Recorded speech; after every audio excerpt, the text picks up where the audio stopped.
Long before charts, graphs, and economic textbooks, one man noticed something most systems still refuse to accept. Wealth does not grow in a straight line. Power does not last forever. And prosperity, when left unchecked, quietly creates the conditions for its own collapse. This wasn't a theory born in a university.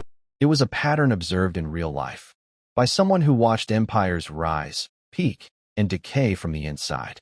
Welcome to the Financial Historian, where money, power, and history collide. And nothing is ever as simple as it looks. In the 14th century, while Europe struggled with plagues, wars, and feudal fragmentation, a North African scholar wrote what may be the most accurate description of economic cycles ever produced. His name was Ibn Khaldun. Born in 1332 in present-day Tunisia, he lived through relentless political instability, dynasties rising and collapsing within a single lifetime. This wasn't a calm world for abstract theory.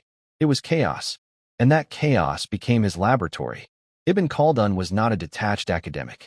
He served rulers, advised governments, observed taxation, corruption, and collapse up close. He watched states over-extract wealth, lose legitimacy, and then act shocked when everything unraveled. Over time, he noticed something disturbing. Different empires, different religions, different cultures. The same cycle. Discipline turns into comfort. Comfort turns into luxury. Luxury turns into decline. His key insight was simple and devastating. Economic systems are not machines. They are social organisms. They depend on trust, incentives, and cohesion. When those weaken, no amount of gold or authority can save the structure. At the center of Ibn Khaldun's thinking was a concept he called asabiyyah. It roughly means social cohesion, the bond that holds a society together. But economically, it goes deeper. Trust between people, shared incentives, willingness to cooperate, commitment to something larger than self-interest. Societies with strong asabiyyah were productive, resilient, and stable, even with limited resources.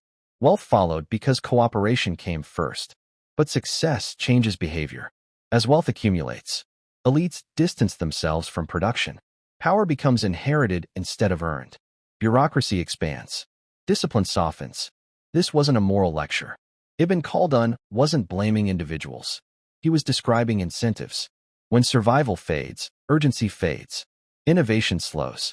Extraction becomes easier than creation. The state begins living off past success instead of present productivity. Nowhere was this clearer than in his analysis of taxation. Early in a state's life, taxes are low. People work, trade, and invest. Revenue grows naturally. As the state matures, taxes increase to support courts, armies, bureaucracy. Economic activity slows. The tax base shrinks. The response is predictable. Taxes rise again. Each increase accelerates decline. The state doesn't starve because it taxes too little. It starves because it taxes too much of a shrinking economy. Centuries before modern economics, Ibn Khaldun described diminishing returns. As states age, he observed another shift. Luxury becomes normalized. Public funds protect status instead of productivity. Positions are inherited or sold. Corruption isn't shocking, it's expected. Spending rises faster than output. Taxation increases. Enforcement expands. Trust erodes. The state spends more to achieve less. Replace caravans with supply chains. Replace dynasties with institutions. Replace courts with bureaucracies. The logic doesn't change. Markets reflect people before they reflect numbers. Confidence moves prices.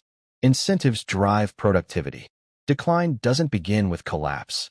It begins with subtle behavioral shifts, less trust, more extraction, short-term thinking. Modern economies haven't escaped this cycle. They've accelerated it. Modern states don't rely only on taxes anymore. They borrow. They inflate. They push costs into the future. Debt functions like delayed taxation. For a while, it works. Confidence holds. But the underlying dynamic remains. Future productivity is consumed to support present structures. Eventually, the math becomes unavoidable. This is the most dangerous phase, when systems feel strongest and most fragile at the same time. Ibn Khaldun never promised escape from cycles.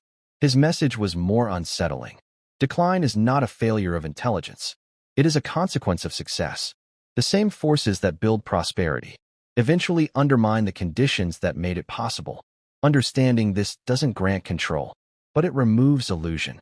You stop mistaking peaks for permanence. You stop confusing size with stability. Real financial awareness begins here, with humility, with perspective, with the understanding that trust is more valuable than any asset. He stripped it of mystery. History doesn't repeat because people are foolish. It repeats because incentives remain consistent. When trust holds, prosperity follows. When it fractures, decline begins quietly. If this gave you a new perspective, subscribe. History already has the answers. I'll show you where to look.